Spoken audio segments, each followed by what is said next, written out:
রাউজানে ব্যক্তি উদ্যোগে 12 কোটি টাকা ব্যয়ে প্রায় 4 কিলোমিটার আরসিসি পাথর ঢালাই সড়ক নির্মাণ কাজের উদ্বোধন করা হয়েছে। নোয়াপাড়া ইউনিয়নের কমলাদিঘির পাড় থেকে কচুকাইন গ্রামের মোড় পর্যন্ত সড়কটি পুনর্নির্মাণের এই উদ্যোগ নিয়েছে স্থানীয় স্বেচ্ছাসেবী সংস্থা আলহাজ মোহাম্মদ জসিম উদ্দিন ফাউন্ডেশনের প্রতিষ্ঠাতা প্রবাসী ব্যবসায়ী আলহাজ মোহাম্মদ জসিম উদ্দিন।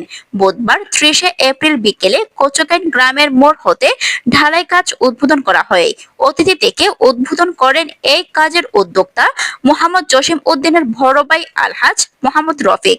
এ সময় তার সঙ্গে ছিলেন তার ভাই আলহাজ মোহাম্মদ মুক্তার, আলহাজ মোহাম্মদ আবু তাহের। দোয়া ও মোনাজাত করেন সাম্য হালদা পাড়ার তাকুয়া জামে মসজিদের ইমাম মাওলানা মুফতি হাফেজ মোহাম্মদ ইব্রাহিম।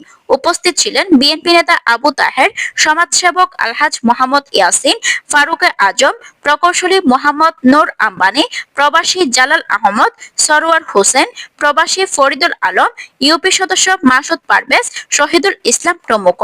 এই সড়কটি দীর্ঘদিন অবহেলিত থাকায় যান চলাচলে দুর্ভোগে ছিল 5 থেকে 7 গ্রামের অন্তত 30,000 মানুষ। সড়কটির পাশে 10 থেকে 12 ফুট থাকলেও বর্তমানে 17 থেকে 21 ফুট পর্যন্ত প্রশস্ত করা হচ্ছে। এছাড়া প্রতিরক্ষা দেওয়াল এবং 2 থেকে 2.5 ফুট ভরাট করে ঢালাই দেওয়া হচ্ছে পুরো 4 কিলোমিটার সড়ক। সড়ক জুড়ে বসানো হবে সড়ক বাতি, সিসিটিভি ক্যামেরা এবং সড়কের দুপাশে লাগানো হবে হাজারো খেজুর গাছ। বিভিন্ন স্থানে সুপেয় পানির চাহিদা মেটাতে বসানো হবে 10টি গভীর নলকূপ।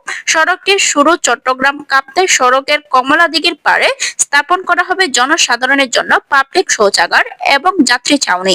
এই কাজে প্রায় 12 কোটি টাকা ব্যয় হচ্ছে বলে ধারণা এলাকাবাসীর, যা সম্পূর্ণ এককভাবে প্রবাসী ব্যবসায়ী মোহাম্মদ জসিম উদ্দিনের ব্যক্তিগত অর্থায়নে ব্যয় করা হচ্ছে।